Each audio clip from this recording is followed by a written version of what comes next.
नमस्कार, आप सभी का स्वागत है। शिक्षा समाज का निर्माण करती है, आप सभी जानते हैं।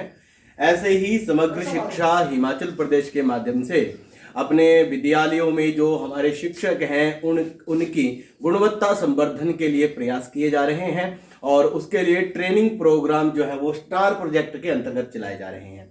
उसके अंतर्गत जिला चंबा में ये जो पहली बार जो है इस बार संस्कृत की गुणवत्ता संवर्धन की ये ट्रेनिंग हो रही है शिक्षकों की।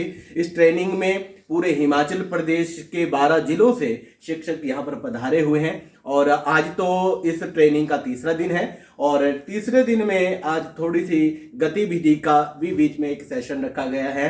तो हम जानेंगे कि किस प्रकार से शिक्षक जो है गतिविधियों में भाग ले रहे हैं और उनके द्वारा जो गतिविधियां की जा रही हैं वो विद्यालय स्तर पर किस तरह से छात्रों के काम आने वाली हैं। और इस बीच हम सभी से बात भी करेंगे और साथ साथ यहाँ पर जो इस ट्रेनिंग के इंचार्ज हैं उनसे भी हम बात करेंगे, उनके अनुभवों को भी जानेंगे क्योंकि वो भी इससे पहले कई ट्रेनिंग्स करवा चुके हैं। तो इस ट्रेनिंग को देखकर उनके मन में क्या अनुभव है या संस्कृत, सबसे बड़ी बात है कि ये ट्रेनिंग जो है वो संस्कृत के माध्यम से हो रही है, अर्थात इसकी जो भाषा है वो संस्कृत है, तो उसी के माध्यम से ये पूरी ट्रेनिंग चल रही है। हालांकि हमारी अभी जो वीडियो में हम आपको बताने जा रहे हैं वो भाषा में हिंदी इसलिए बोल रहे हैं ताकि ये जो संदेश है ये सब तक पहुंच सके।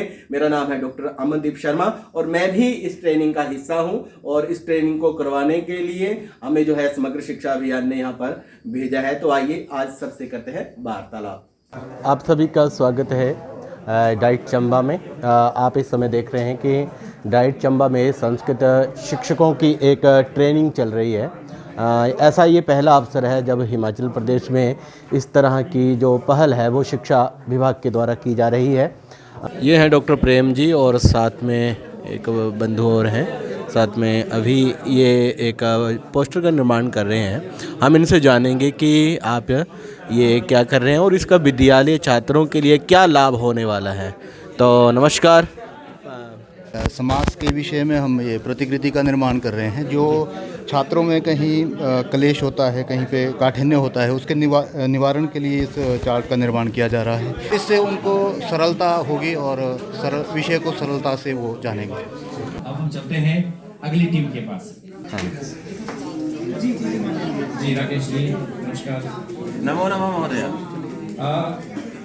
आप क्या बना रहे हैं और इसका प्रयोग किस तरह से हम करेंगे, इससे क्या सीखने को मिलेगा? महोदय, जैसा कि आप देख पा रहे हैं कि ये एक चार्ट बना रहे हैं जिसमें संख्याएं लिखी गई है, परंतु संख्याएं ये क्रमशः नहीं है। इनको हमने जिस तरह से एक पजल द्वारा यहाँ पर पेश किया है जिससे छात्र इनको ढूंढेंगे। हम उनसे एक क्रीड़ा करवा सकते हैं इस माध्यम से कि इसमें बताइए जी विंशति 20 अंक कहाँ पर है, तो छात्र सारे नजर दौड़ाएंगे और उसमें से बीच में से तो उनकी एक तार्किक जो शक्ति है उसका इसमें प्रयोग होगा और वो बड़ा आनंद भी इसमें अनुभव करेंगे इस गतिविधि को करने में। ये बहुत ही बढ़िया। नमस्कार महोदय। आप जो पाठ्य सामग्री बना रहे हैं ऐसा लग रहा है, तो इसका छात्रों के लिए क्या लाभ होगा, किस प्रकार से इसका प्रयोग किया जाएगा, थोड़ा इसके ऊपर प्रकाश डालिए।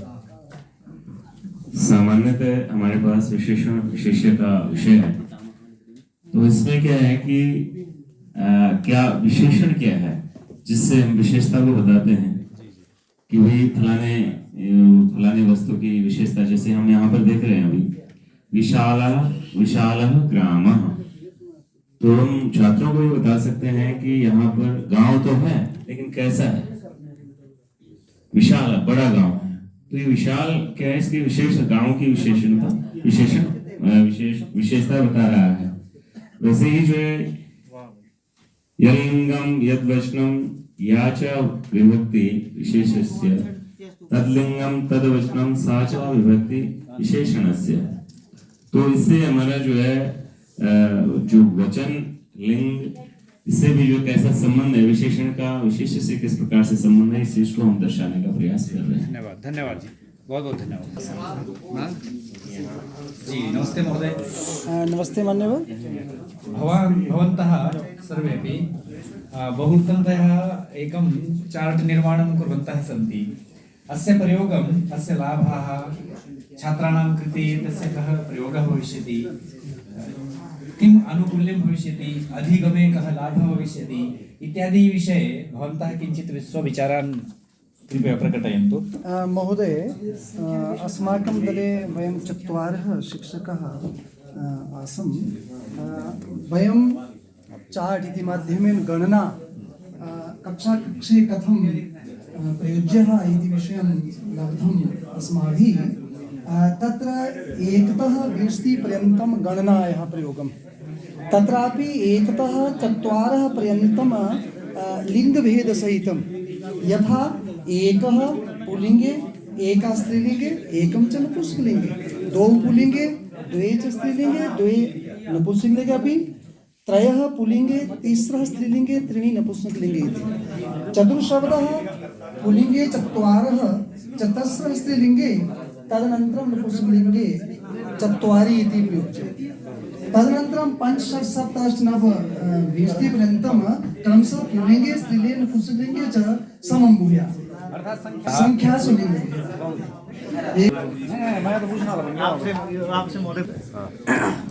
जी हरिओम, नमो नमः। आपने जो सूर्य जैसा कुछ बनाया है, इसका प्रयोग पढ़ाने में कैसे होगा और बच्चे इससे क्या सीखेंगे, जरा इसमें इसके बारे में आप बताइए। तो यहाँ पे जैसे संस्कृत में बताया जाता है कि द्वादशवादनम, द्विवादनम, त्रिवादनम, चतुर्वादनम, पंचवादनम, षटवादनम,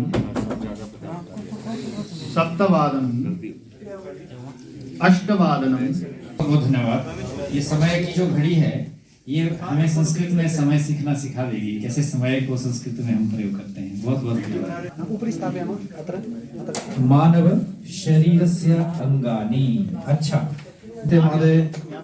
नमो नमो महोदय, आप यहाँ बैठ जाओ।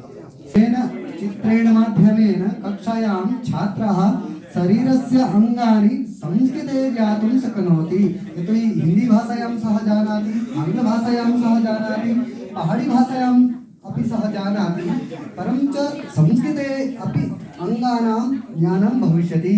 यत् मानव शरीरस्य यथा शिरः, नेत्रं, कर्णः, कण्ठः, ओष्ठः, नासिका, हस्तः, पादः, उरु, उदरं, वक्षस्थलम्, अनेन माध्यमेन सः ज्ञातुं शक्नोति शरीरस्य अंगानि।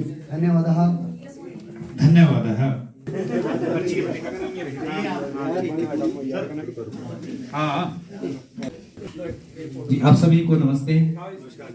ये जो आपने चित्र बनाया है, चार्ट है, कर्ता, पुरुष एक वचन, द्विवचन, सह, तौ, ते, इसका जो प्रयोग है पढ़ाने के समय में छात्रों के बीच में आप लोग करेंगे, तो इससे इसका प्रयोग कैसे करेंगे और इससे लाभ क्या होगा पढ़ाने में, इसके बारे में आप बताइए। नमो नमः। यह कर्ता का एक चित्र यहाँ पर मापांकित किया गया है और क्रियापदों का। अक्सर देखा जाता है कि बच्चों में ये दुविधा रहती है कि सह पठति, त्वम पठति, अहम पठति। बच्चे समझ नहीं पाते हैं कि अहम के साथ भी पठति या पठामी होगा। तब वहां पर हमें देखा जाता है कि बच्चों को समझ ही नहीं आता है कि अहम के साथ पठामी क्यों लग रहा है। तो यहाँ पर स्पष्ट रूप से बच्चे समझ सकते हैं कि जो प्रथम पुरुष के सामने आ रहे हैं वही क्रियापद प्रथम पुरुष के सामने आएंगे, तो बच्चे आसानी से समझ पाएंगे कि सह के साथ पठति ही होगा और तौ के साथ पठतः होगा, क्योंकि प्रथम पुरुष के अगर एक वचन में आ रहे हैं तो क्रियापद भी प्रथम पुरुष के एक वचन में ही आना चाहिए। और वैसे ही उत्तम पुरुष के एक वचन में अगर अहम आ रहा है तो उत्तम पुरुष के एक वचन में ही पठामी आएगा। तो ये सामान्य परिचय जब बच्चों को करवाया जाएगा तो वो क्रियापदों को कहाँ कहाँ किस जगह पर प्रयुक्त करना है इसके बारे में अच्छी प्रकार से जान पाएंगे। जी बहुत ही अच्छा। इसका अर्थ है कि जैसे ये प्रथम के आगे यदि सह लिखा है एक वचन के नीचे, तो यहाँ से भी वही उठाना है एक वचन के नीचे और प्रथम के आगे से पठती। और अगर द्विवचन के नीचे तौ है तो प्रथम के आगे और द्विवचन के नीचे से ही क्रिया उठानी है, कर्ता के अनुसार क्रिया होगी, यही अभिप्राय। बहुत बहुत धन्यवाद, बहुत सुंदर आपने बनाया है, धन्यवाद। भवन्तः सर्वेपि अत्र किमपि पाठ्यवस्तूनि पाठ्यसहगामी भवति, वस्तूनि चित्रादिकं तत्तं चलति। किम् एतस्य प्रयोजनं, कः के एतस्य लाभाः, कथम् एतस्य प्रयोगः छात्रेषु करिष्यामः, येन पाठनं सरलं भविष्यति। एतस्मिन् विषये भवान् पुनीत जी किमपि विवरणं करोतु तस्य। जी नमस्कारः। अस्माकं विषयवस्तु अस्ति सम्बन्धवाचकः शब्दः। एतेन चित्रेण वयं सम्बन्धवाचिशब्दानां प्रयोगं कुर्मः। कः कस्य किं च सम्बन्धः, पुत्रः तस्य सम्बन्धः एतेन पितामहः अस्ति, एतेन पितः अस्ति, परम् एतस्य किं भवति तदपि प्रश्नानां वयं निर्माणं कुर्मः। एतेन आपसि परस्परं किं सम्बन्धः अस्ति एतेन माध्यमेन दर्शितः अस्ति। नमस्कार है, आप भी कुछ बना रहे हैं पाठ्य सामग्री, तो बताएंगे कि आपने क्या बनाया है? ये सर हमने धातु यंत्र बनाया है। ये बच्चों को हम लट लगान में धातु का ज्ञान कैसे दें, तो एक ही इस चार्ट के भीतर हमने 6-7 धातुओं का अंतर्भाव किया है। इससे एक तो हम आसानी से पुरुष और वचन का ज्ञान देंगे, और इससे सुगमता ये भी होगी यदि हम ऐसे बोलेंगे कि भी 5-6 धातु सब इस तरह से चलती है। पर यदि इसके साथ जब हम क्रीड़ा करवाएंगे बच्चों की, तो निश्चित तौर पर इससे सुगमता होगी सीखने में, और एक तरह से जब खुद वो क्रिया करेंगे विभिन्न धातुओं के साथ, इसमें सुगमता रहेगी, ऐसा हमारा मानना है। ये प्रयास हमने इसके अंतर्गत किया। धन्यवाद। बहुत बढ़िया, आपका ये धातु रूप यंत्र है जिससे बच्चे बहुत आसानी से सीख सकते हैं। बहुत बढ़िया, आप सभी का धन्यवाद है। इसमें आप जो है ना, जैसे अभी बद धातु आपने रखी है, तो यहाँ पर दूसरी धातु आप बदल कर बतलाइए जरा। बिल्कुल सर, ये हम धातु इसमें कैसे बदलेंगे? अभी हम इस पर चले हैं आगे करने का। हाँ, काम चल रहा है आपका। जैसे बहुत बढ़िया। ये बद के बाद हम पठ इसमें अब हाँ करेंगे। बहुत ही अच्छा, बहुत ही अच्छा, बहुत शोभनम। ये बड़ा छोटी कक्षाओं के लिए, छोटी कक्षाओं के लिए, छोटी नहीं बड़ी कक्षाओं के लिए भी बहुत अच्छा है, सभी के लिए अच्छा है।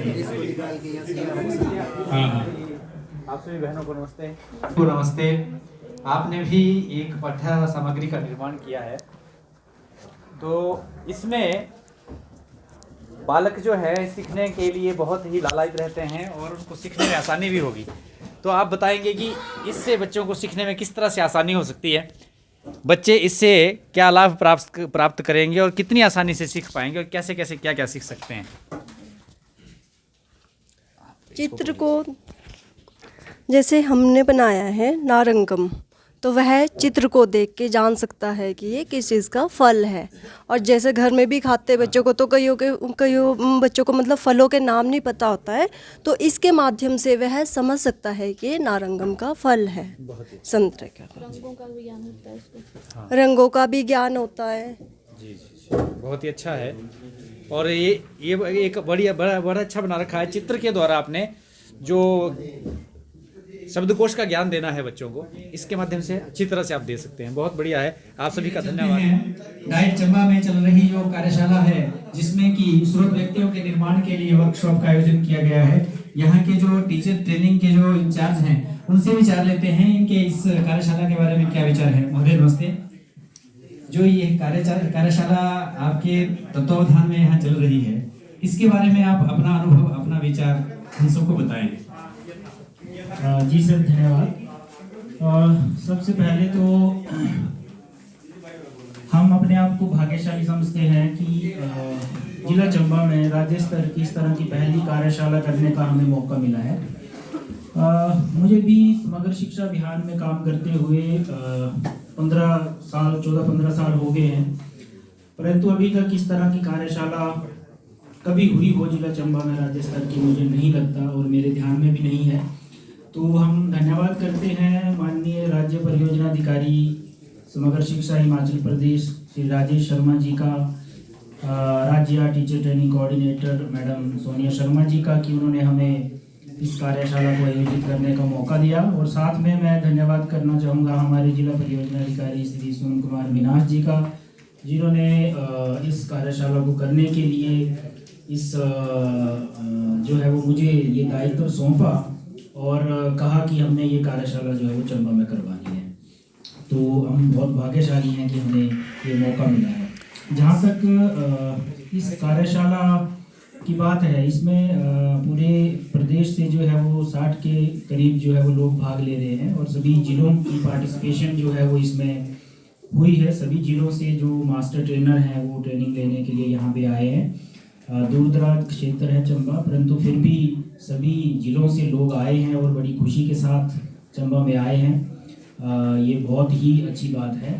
जी सर, आपसे ये जानना चाहेंगे कि जैसे कि ट्रेनिंग प्रोग्राम में अभी तक आप कई विषयों की ट्रेनिंग आप करवाते आए हैं, तो ये पहली बार हो रहा है कि यहाँ पर संस्कृत की ट्रेनिंग हो रही है। तो संस्कृत की जो विशेष ट्रेनिंग है उसके बारे में आपके क्या विचार हैं? क्या आपने कुछ नया अनुभव इसमें किया है, उसके बारे में थोड़ा सा बताइए। जी, एज ए टीटीआई मुझे काफ़ी समय हो गया है ट्रेनिंग करवाते हुए। इससे पहले मैं कुछ समय तक बीआरसी के पद पे भी रहा हूँ। तो बहुत सारी ट्रेनिंग्स करने का भी और करवाने का भी अनुभव है, परंतु अपने सेवा काल में शायद इस तरह की ट्रेनिंग मैंने कभी देखी हो कि संस्कृत की ऐसी ट्रेनिंग भी हो सकती है। संस्कृत को मतलब इतनी तवज्जो स्कूल में नहीं दी जाती है, परंतु यहाँ पे मैंने देखा है कि जिस तरह के हमारे जो स्टेट रिसोर्स पर्सन आए हैं ट्रेनिंग देने के लिए और साथ में जो मास्टर ट्रेनर आए हैं और इन्होंने जो माहौल बनाया है यहाँ पे इस कार्यशाला में, मैंने इस तरह का माहौल कभी भी किसी भी तरह की कार्यशाला में आज तक नहीं देखा है। कि सबसे बड़ी बात तो ये है कि पूरी तरह से जो है वो संस्कृत में ही इस कार्यशाला को चलाया जा रहा है, कोई भी दूसरी भाषा का प्रयोग नहीं हो रहा है। तो मुझे लगता है कि ये एक बहुत ही अच्छी बात है कि संस्कृत को इतनी तवज्जो दी है और इस तरह से ये कार्यशाला जो है वो हमारे रिसोर्स पर्सन करवा रहे हैं कि पूरी तरह से संस्कृतमय जो है वो वातावरण यहाँ पे बना है। मैं खुद इतना जब सुबह मतलब यहाँ शुरुआत होती है कार्यशाला की तो ऐसा लगता है कि मतलब काश कि हमारा हर दिन हमारे जीवन का हर दिन जो है वो इस तरह से शुरू हो, ये हमें महसूस होता है। बहुत ही अच्छा लगता है सर, बहुत बढ़िया ट्रेनिंग जो है वो हमारे रिसोर्स पर्सन ये करवा रहे हैं और मुझे पूरा विश्वास है कि इस स्टैंडर्ड को हम डिस्ट्रिक्ट लेवल की कार्यशाला में लेके जाएंगे और अल्टीमेटली इसका बहुत ज़्यादा फायदा जो है वो बच्चों तक पहुंचने वाला है। जी, निश्चित रूप से ये जो संस्कृत के माध्यम से जो पहली बार ऐसा प्रयोग किया जा रहा है हिमाचल प्रदेश के अंदर, ये प्रयास जब डाइटों में आगे भी जाएगा तो वहाँ भी इसको करने का प्रयास किया जाएगा। और इसका माध्यम तो संस्कृत भाषा है, परंतु इस वीडियो के निर्माण के समय हम हिंदी इसलिए बोल रहे हैं ताकि ये जो संदेश है वो पूरे हिमाचल में जाए कि प्रशिक्षण जो कार्यशाला है वो संस्कृत शिक्षकों की किस तरह से हुई है और आगे भी जो लोग इसमें जैसे गतिविधियां जो सम्मिलित की गई हैं, दिखाई गई हैं आप सबको, वो गतिविधियों से कई लोग उससे प्रेरणा ले सकते हैं, कभी भी इसको देख सकते हैं। तो हमारे सामने हैं डॉक्टर मनोज शैल जी। डॉक्टर मनोज शैल जी आरपी के रूप में इस ट्रेनिंग का हिस्सा है। इनसे जानेंगे इस ट्रेनिंग मॉड्यूल के बारे में। डॉक्टर मनोज शैल जी।